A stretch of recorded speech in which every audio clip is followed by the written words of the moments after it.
సుగుణ talk షోకి స్వాగతం, సుస్వాగతం. మనిషి యొక్క పుట్టుక ఒక వరం.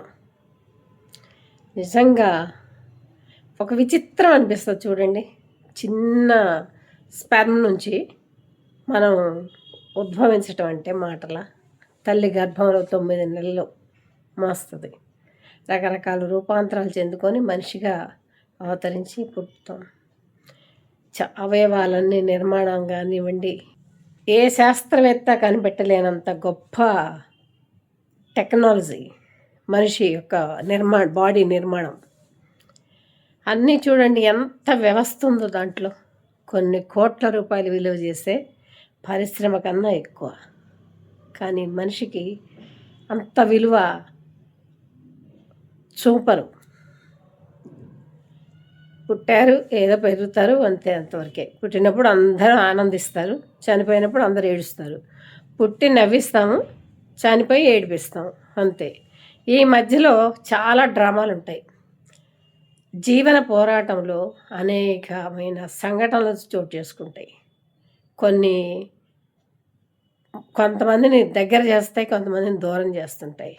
రకరకాల అనుభవాలతో జీవితాన్ని రకరకాల స్టేజెస్, బీద, బిక్కి, మధ్యతరగతి, పైన పైన ఆ పైన పైన పైన పైన ఎంత గొప్ప ఉన్నతుడైనా సరే చివరికి ఆ మట్టిలో కలవాల్సిందే. 6-3 అనేవాళ్ళు ఇదివరకు. అంటే గ్రామాల్లో మనం ఎవరైనా కానీ చనిపోతే ఊరికి ఉత్తరాన అట్లా వారి కోసం ప్రత్యేకంగా ఒక సమాధి ఉండేది. ఇప్పుడు నగరాలలో ఒకే దీంట్లో ఎన్ని వేల మందిని కాలుస్తున్నారో, వందల మందిని కాలుస్తున్నారో దేవుడికే తెలియాలి. వాళ్ళకి 6-3 కూడా లేదు. రాజు అవ్వనివ్వండి, మంత్రి అవ్వనివ్వండి, బంట్రోత్ అవ్వనివ్వండి, అందరూ అదే శ్మశానంలో బూడిద కావాల్సిందే. ఈ మధ్యలో దీనికి ఇంత తాపత్రయపడతాం. ఎన్ని కోట్లు సంపాదిస్తాం. లక్షలు సంపాదించేవాళ్ళు లక్షలు సంపాదిస్తారు, కీర్తి సంపాదించేవాళ్ళు కీర్తి సంపాదిస్తారు, ఏది సంపాదించేవాళ్ళు అది సంపాదిస్తారు. ఏది సంపాదించినా ఇక్కడ అన్నీ మిగిల్చిపోవటమే. వెళ్ళిన తర్వాత వారి గురించి చెప్పుకుంటారు చూడండి, అది అసలైన జీవితం అంటే. బ్రతికుండగా మాట్లాడటం, పోట్లాడటం ఇవన్నీ కాదు. చనిపోయినప్పటికీ కూడా బ్రతికున్న మనుషులు చాలామంది ఉన్నారు. అందులో ముఖ్యంగా మన ఎన్టీ రామారావు గారు 96లో చనిపోయిన దాదాపు 30 ఏళ్ళు అవుతుంది. ఇప్పటికీ ఆయన బొమ్మకి విలువ ఉంది.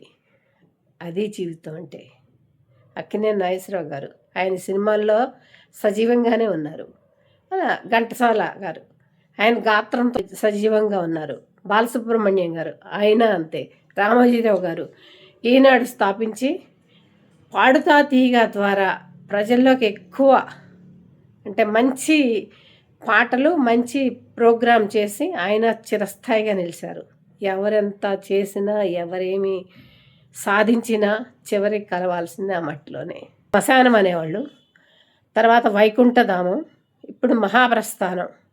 పేర్లు ఏవైనప్పటికీ అది శ్మశానం. ఎందరో మహానుభావులు ఎంతటి కీర్తి సంపాదించినా ఇక్కడ బూడిద కాక తప్పదు. అది తెలుసుకొని మనం జీవితాన్ని మంచిగా గడుపుకుంటే బాగుంటుంది.